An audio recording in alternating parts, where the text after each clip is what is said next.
무죄를 주고 그렇게 아무것도 아니라고 식으로 해서 1년 8개월밖에 안 주고 모든 걸 다 그냥 봐주고 이러면 되냐고요. 그래서 판결문이 나왔더군요. 네, 보셨어요? 봤어요. 네, 설명 자료만 봤어. 판결문을 보시면서는 처음에 이제 1심 선고 나고 그냥 우리가 가지고 있었던 감정 말고 법 전문가들이 판결문을 보면서는 좀 체크해야 될 부분들 없으셨습니까? 완전히 많죠. 번복 가능성이 너무너무 높아요. 그래요? 왜냐하면 도이치모터스도 이 무죄의 근거로 삼았던 그 블록딜 그게 선행 판결 대법원까지 갔을 때는 주가 조작의 한 행위로 이미 사실 인정이 됐는데 배치되게끔 했고 공소시효 얘기도 하는데 이 공소시효 문제가 도이치모터스 건호수 일당들에 대해서도 문제가 돼서 일부는 인정이 안 됐어요. 그래서 특검이 공소시효가 남아있는 것만 수사를 해가지고 기소를 했단 말이에요. 근데 이것도 대법원에서 다 인정된 부분과 상치되게 이거 시효 다 지났다. 다 이거 맞지 않아요. 그렇기 때문에 이거는 완전히 항소심에서 바로 잡혀야 된다고 생각합니다. 아니 그리고 그 공동정범 관련해서 법리를 잘못 판단하고 있는 게 있어요. 이 포괄일제와 관련해서도 이제 잘못하고 있지만 실질적으로 공동정범이라고 하는 게 이제 의사적 그 기능적 행위 지배라고 하는 걸 가지고서 사실은 뭐 구체적으로 뭔가 너는 뭐 하기로 했고 나는 뭐 하기로 했고 이렇게 서로 얘기가 돼야 된다는 것처럼 이 판결은 썼는데 실제 우리 판례에서는 그렇게 하지 않고요. 요즘은 하도 이게 복잡하게 정말 교묘하게 이루어지기 때문에 위아래가 누구인지 양옆이 누구인지 내가 누구하고 일을 같이 하는지 정도만 알아도 공모 공동정범을 충분히 인정을 해줘요. 기존의 판례들이 그렇게 네, 있고요. 그 대법원 판례를 이 분이 완전히 뒤집어 버린 거예요, 사실은. 그래서 이건 완전히 잘못된 판례이다. 그리고 방조라고 하는 것도요. 원래 방조가 된다고 생각하면 실제 방조로 기소하라고 공소장 변경을 요구하는 것이 원칙이고 만약에 그렇게 하지 않는다고 치더라도 실제 이런 정도 상황이면 방조를 그냥 공소장 변경 없이 인정해도 괜찮아요. 직권으로. 근데 그거 하나도 안 했잖아요. 그러면서 마치 자기가 특검이 일을 안 해가지고 내가 이거를 방조를 유죄를 주려고 해도 안 준 것처럼 아 내가 방조 될 수 있는 건데 니네가 안 했기 때문에 여기는 판단하지 않아 이렇게 말하는 것도 다 잘못된 거예요. 아니 그래서 그 뭐 라틴어로 얘기했던 거 있잖아요. 뭐 애매할 때는 피고인이 이익을 우선으로 한다. 뭐 중요한 거죠. 그러니까 지금 그 얘기를 이 사람은 예를 들면 애매할 때 피고인의 그 이익으로 우선을 한다는 게 아니라 그냥 무조건 피고인의 이익을 우선으로 한다. 근데 그것도 피고인들 자기가 좋아하는 피고인만이에요. 그러니까 그 전에 있었던 다른 사건에서는 특히 민주당 관련 계열의 사건에서 모든 거 전부 다 애매하면 전부 다 피고인의 불이익으로 다 이 사람은 판결했던 사람이고 이번에 김건희에 대해서만 애매하면 피고인에게 이익으로 이렇게 해줬고 또 지난번에 작년 12월에 있었던 건가요? 어쨌든 그 강남에 있는 의대생 그 여자친구 살인 사건 거기서도 그 의대생에게 26년을 선고하면서 너는 수능 만점 받은 사람이니 나중에 다시 젊으니까 돌아와가지고 사회에 기여해야 된다. 이러면서 내가 약하게 처리하겠다. 이런 걸 써준단 말이에요. 그렇죠. 이 우인성 판사의 그 뭐 과거 뭐 판결부터 시작해서 지금 다 소환되고 있어요.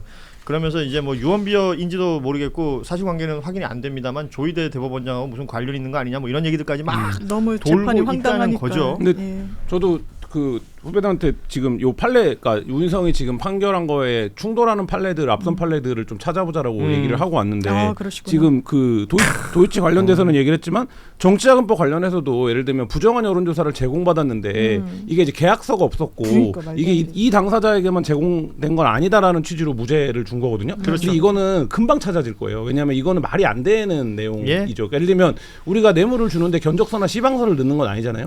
그러니까 몇 월 며칠에 나의 요구가 반드시 들어줘야 돼요. 근데 지금 그 알선 소재에서도 약간 그렇게 판단했거든요. 그러니까 이제 그런 부분들은 지금 요게 어긋나고인데 결국 왜 이렇게 됐냐라고 하면 저는 전체적으로 읽어보면 봐주려고 결심한 거죠. 왜 결심했냐? 그 주가 조작 관련해서 만약에 유죄가 나오면 이걸 수사했던 10수년간 수사했던 검찰 라인이 2차 특검에서 다 수사를 다시 받아야 돼요. 그러면 예를 들면 그래서 그 싹을 잘랐다 일단 이 결론적으로 예를 들면 과정에서 우인성이라고 하는 개인이 어떤 고민을 했는지 모르겠지만 결론적으로 지금 보면 아 이게 검찰이 10년 넘게 우리 형님 와이프여갖고 봐줬는데 그거를 수사를 이제 못하게 하려고 했구나. 그다음 두 번째 명태균 관련해서는 지금 관련자 엄청 많고 아마 다른 재판에도 뒤집어질 것 같은데 다른 결론 나올 것 같다라고 저는 생각하는데 근데 지금 이게 뭐냐면 명태균 관련해서 이게 유죄가 나버리면 국고보조금 환수해야 돼요. 그 국민의힘. 국민의힘. 그럼 이게 430억 되는 거 아닙니까? 그렇죠. 그러니까 그 부분에서 그러니까 예를 들면 공적으로 굉장히 중요한 그러니까 요 두 가지 건에 대해서는 봐주고 그다음에 김건희의 개인 비리 관련한 거, 알선 수재 관련한 것만 처벌을 하는 걸로 작심하지 않았으면 저는 이렇게 논리 구성을 못 한다고 봅니다. 말도 안 되는 얘기죠. 이 판단을 대부분 지배적으로 하고 있는 것 같아요. 왜냐하면 기존 판례가 법적이 있고, 그러니까 주가 조작이라는 범죄는 현대 사회에서 굉장히 엄하게 다스리고 있기 때문에 맞습니다. 관련해서 있을 수 있는 여러 경우의 수들에 대한 판례들이 굉장히 많다는 겁니다. 공동정범 관련된 거, 포괄일제 관련된 거, 공소시효 관련된 것들을 어떤 법조인한테 물어봐도 똑같은 얘기를 해요. 맞아요. 똑같은 맞습니다. 얘기를 하고 그런 게 기존에 있었다. 그래서 그때는 이렇게 처벌됐다라는 맞습니다. 내용이 있었고, 그리고 방조 얘기도 마찬가지 아닙니까? 그 1차 전주 손모시라는 사람이 처음에 처벌을 안 됐다가 나중에 처벌되는 과정들을 우리가 보면서 저 처벌 여부가 김건희에게 적용되기 때문에 대단히 중요하다라는 얘기를 했었는데, 그래서 적용이 됐잖아요. 되죠. 그래서 그때도 그거였어요. 재판부에서 방조를 그때 얘기했던 거잖아요. 네. 그러면 여기서도 똑같은 게 적용이 돼야 되는데 우인성 판사는 그러지 않았다라는 부분에 대한 문제 제기. 그리고 그 세 가지에서 예. 증거의 충돌이 있어요. 그러니까 증거 선택의 충돌이 발생하는데, 뭐냐면 첫 번째 도이치 판단을 할 때 이게 인지는 있었던 것 같아, 이런 걸 입증하는 증거가 뭐냐면 카톡 대화예요. 예. 근데 두 번째 그 명태균 관련된 정치자금법을 할 때는 요 카톡 대화를 다 인정을 안 합니다. 그리고 심지어 우리가 야 그거 김영선이 좀 해줘, 이 육성이 욕지까지. 나왔잖아요. 그것도 인정 지금 안 해요. 없어요. 없어요. 예. 증거에 없어요. 그러면 예를 들면 이거를 판단할 때, 예를 들면 같은 카카오톡 대화인데 첫 번째 위법사항에서는 이게 있는데 이게 있어도 무죄야, 이때는 이걸 인용을 하는데, 두 번째에서 그럼 만약에 이걸 인용을 하면 유죄를 줘야 될 것 같은데 이때는 이걸 인용을 안 해버려요. 빼버린다. 그리고 세 번째 가갖고 알선수재 때는 이거를 낱개로 쪼개요. 그러니까 예를 들면 어떤 거를 받았을 때는 그 앞뒤로 재화가 없네.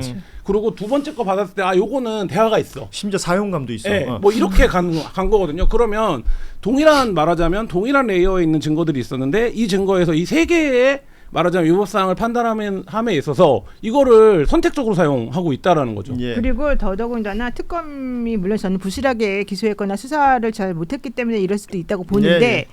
실제 특검에서는 이걸 유죄의 증거라고 내놓은 것들이 되게 많았거든요. 근데 오히려 그런 것들을 다 무죄의 증거로 활용해버렸다는 게 사실은 되게 놀랄만한 일인 거예요. 예. 계약서 없다 이걸 자꾸 주장하면서, 예를 들면 명태균 여론조사 관련해서는 그 엑셀 파일 같은 거 만들어준 건 다 허위다, 그냥 아무 이유도 없이 그렇게 말을 예, 해주고, 김영선이라고 하는 사람에 대한 공천을 주겠다는 얘기가 정확히 없었기 때문에 계속해서 명태균이 김영탄 해달라 이런 말을 계속 하는 거다. 그렇기 때문에 그거 자체가 아예 명태균의 여론조사하고는 뭐 대가관계가 없는 거다, 이렇게 판단을 해버리거든요. 그렇죠. 그러니까 이제 이런 식으로 뭐든지 자기가 보고 싶은 잣대로, 보고 싶은 말로만, 보고 싶은 마음으로만 그걸 판단하면서 이랬다 저랬다 해버리기 때문에 사실 이 사건이 말이 안 되는 거고, 그래서 여기도 많이 몇 번 나왔습니다만 우인성 판사가 왜 이렇게 했냐, 혹시 조희대 대법원장이랑 무슨 관계 있는 거 아니냐, 이런 얘기하면서 좀 전에도 어떤 분이 뭐 조카 외삼촌 관계래요 이러다가 또 어떤 사람은 처남 사이래요 이랬는데, 제가 확인해봤더니 다 아니랍니다.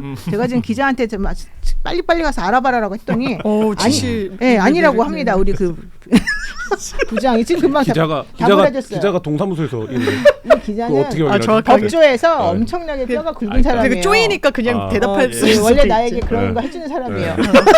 약간 거의 신부름꾼이에요? 이건 나의 엄청난 동생이에요. 예. 근데 어쨌든 아니라고 합니다. 정확히 답이 왔어요. 예. 자, 이 내용들이 왜냐하면 우인성 판사가 이 재판만 하는 게 아니라 연결돼 있는 여러 재판들을 또 합니다. 그 중에 하나가 이제 그 건진을 통해서, 그러니까 김건희가 지지하는 특정 후보를 그러니까 당 대표 자리에 올리기 위해서 국민의힘 전당대회를 앞두고 통일교 교인들을 집단으로 가입시킨 요 내용이 연결돼 있는 것이 하나 있고, 그리고 뭐 우리 뭐 이봉관 서위건설 회장이나 아니면 이배용 씨 관련해 가지고 매관 매직된 그 관련된 재판도 있고, 우인성 재판이 만약에 이렇게 연결돼 가지고 앞서 김건희 1심에서의 그 논리대로라면 이들도 다 빠져나갈 수 있는 구조가 되잖아요. 그렇죠. 금거북이도 줬을 때 그 카드는 있지만 뭐 어느 자리를 가고 싶다 이런 워딩이 없으면 대가관계 없으니 죄를 인정하기 어렵다, 이렇게 판단할 수 있는 거죠. 제가 30년 법조인 하신 선배님이 너무 이 판사가 법 기교를 부린다는 인상을 받았다는 평가를 하시는데, 이배용 씨 관련된 재판은 이현복 판사, 그렇죠. 이현복 형사 판사. 21부. 예. 그러면 만약에 통일교 집단 당원 가입과 관련해서도 이게 한 번에 하루아침에 된 건 아닐 거 아니에요. 나눠줬으면, 이거 나눴을 때 구체적인 지시가 보이지 않으면 무죄, 이거는 맞지 않는 거예요. 아니, 그리고 또 권성동 의원에 대해서는 2년 선고를 하면서 그 증거 관련해 가지고 또 사실은 이 김건희 사건에서의 증거 인정하는 방식하고 또 다른 다르게 방식을 했죠. 해요. 네. 그 권성동 씨에 대해서는 1억 원을 줬다라고 한 직접적인 사실 증거는 없는 거잖아요. 진술도 인정했죠. 게다가 그 말을 했던 윤영호 세계본부장이 나중에 말도 바꿨죠. 예. 근데 그건 뭘 갖고 인정했냐면 카톡의 뭐 대화라든가 그다음에 사진. 5천만 원짜리 그 사진 찍어놓은 거, 그다음에 다이어리에 적혀 있는 거 이제 이런 거거든요. 근데 실제 만약에 우인성 부장이 이 김건희 씨 재판에서 사용했던 그런 논리를 사용한다면 그 정도 증거 가지고는 직접 증거가 아니고 사실 나중에 또 말이 다 바뀌었기 때문에 이거 증거 부족이라고 해줘야 돼요. 아니 그러니까 근데 이건 또 다 인정해줬어요. 권성동 의원한테는 어. 이 사람이 법사위원장도 했고 공직에 오래 있었던 사람인데 계속 혐의를 부인하니까 반성의 기미가 없다 라면서 얘기를 했어요. 근데 김건희 씨한테는 자책하고 반성하고 있다. 그 하나만 샤넬법 받은 거. 그리고 샤넬백도 2개 받았는데 하나는 괜찮고 하나는 안 괜찮고. 그리고 유죄받은 끔찍하네. 그래프는 아직도 부인이에요. 아, 그러니까요. 네. 지금 이런 상황들이다 보니까 이 우인성 판사에 대한 얘기도 많이 하고 향후 있을 재판에 대해서 얘기도 많이 하는데 어떤 부분이 어떻게 잘못됐는지 이 내용이 항소로 갔을 때 뭐 지난번에도 저희가 여기서 말씀드렸지만 이건 내란 전담 재판부로 가는 재판이 아니에요. 김건희 씨 관련 재판은. 그러다 보니까 서울 고법에서 항소심에서 어떻게 될까?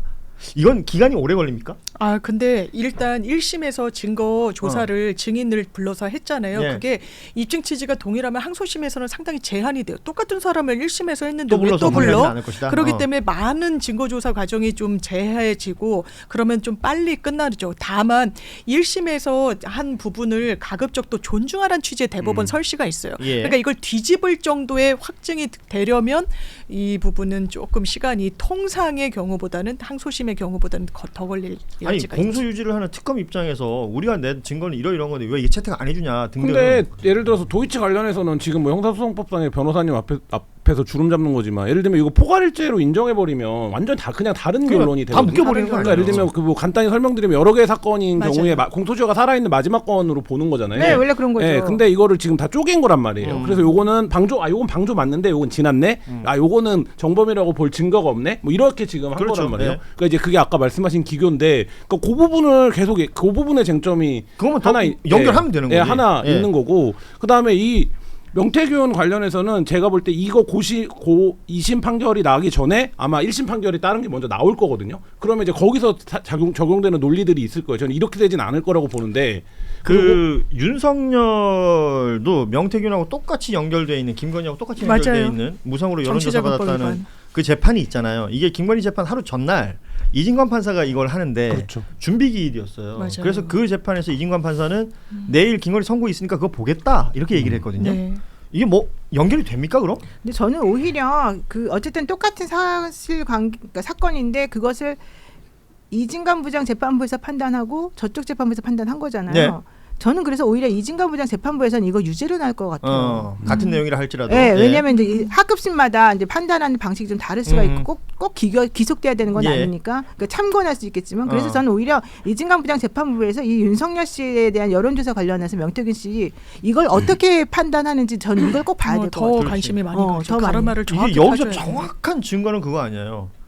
김영선이 좀 해줘라. 네, 그러니까요. 그거죠. 네. 그리고 아니 그건 김건희 그러면서 육성도 있잖아요. 어. 뭐 전화 왔죠. 미루라고 그렇죠. 해. 아니 당선인이 그러면서 어쩌고 하는. 우인성 부장은 실제적으로 공간위에서 회의를 거쳐가지고 이 사람에 대해서 김영선에게 공천을 줬기 때문에 예. 괜찮다고 하는데 그렇지 않아요. 원래 김영선은 3등인가 꼴등인가 막 이상하게 하고 3등이었죠. 있었어요. 그랬는데 이 사람이 갑자기 위로 올라가게 된 건 사실 이렇게 압력을 넣었기 때문인 거잖아요. 그렇죠. 그러니까 그게 그날 회의록까지 공개가 됐어요. 맞아요. 그때 부위원장이 누구죠? 한기호. 네, 한기호 부위원장이 이거 그러면 3등을 공천을 주는 건 좀 그러니까 2등, 3등을 경선을 하러 돌립시다 그래. 이렇게 얘기를 해요. 그때 김종양입니다. 예, 2등이. 예. 2등이. 근데 이제 윤상현이 그냥 오늘 결정하자 이렇게 해요. 그리고 제가 이 방송에서도 얘기했지만 제가 그 공천 과정에서 다른 사람 그러니까 대구 수성에서 공천이 잘못된 걸 아는 그 이인선, 보도를 예. 했었었는데 그때 보면 윤상현이 마지막까지 결정을 못 하는데 당내 인사들이 뭐라 그러냐면 그거 결정하면 안 돼. 그거 저쪽에서 연락 올 거야. 그래. 분명 연락 오면 그날 해야 돼. 음흠. 이렇게 얘기를 해서 그 공천 결정을 언제 합니까? 10시 반인가 10시에 취임식 하잖아요. 그 11시에 했어요. 그러니까요. 그러고 나서 땅땅땅 해갖고 한 거거든요. 그러면 그 과정들 다 압수수색해서 봤을 거라고요. 음. 근데 뭐라고 얘기한 겁니까?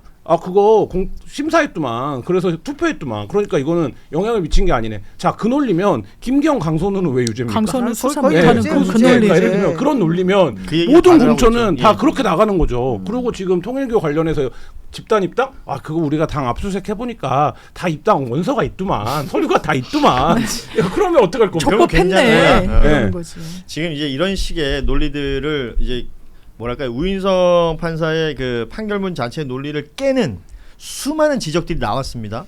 그래서 다음 재판을 또 한번 우리가 볼 수밖에 없는 것이고 그 내용이 정상적으로 잘 전달이 되기를 기대해 보는 겁니다. 네. 앞서 김한 기자가 지적해 주셨지만 우인성 판사의 이 판결로 김건희 1년 8개월 추징금 뭐 1,몇백만 원 이거보다 거기에 연결돼 있는 도이치 주가 조작에서는 그것을 봐줬던 검사 집단 그리고 이 명태균 소위 말하는 게이트로 이익을 얻었던 뭐 예를 들면 윤석열이라는 대선 후보 그 밑에 있었던 국민의힘이라는 정당 이 모두의 이익이 다 여기 연결돼 있는 것이기 때문에 굉장히 중요한 포인트로 좀 생각을 해야 될 것 같고요.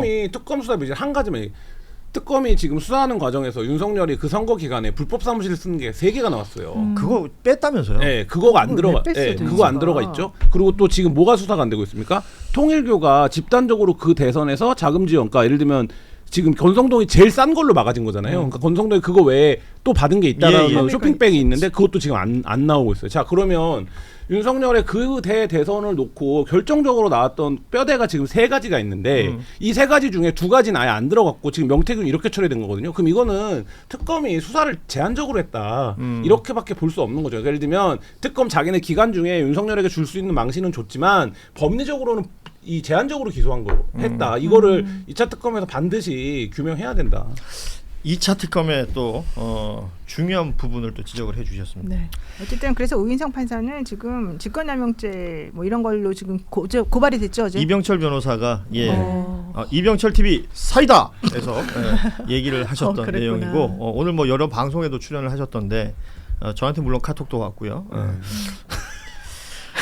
아무튼 그 공수처에 지금 고발을 한 거잖아요. 공수처였죠. 그리고 그 이병철 변호사가 주장했던 내용이 방조 관련해서 이게 혐의가 있는 거면 재판부가 이걸 공소장 변경을 요구하여야 한다를 굉장히 강조하시더라고. 이건 의무조항이다라는 부분을 강조했으니까 이걸 안 했으니까 직무유기다라는 얘기로 지금 고발까지 조치가 돼 있습니다. 네.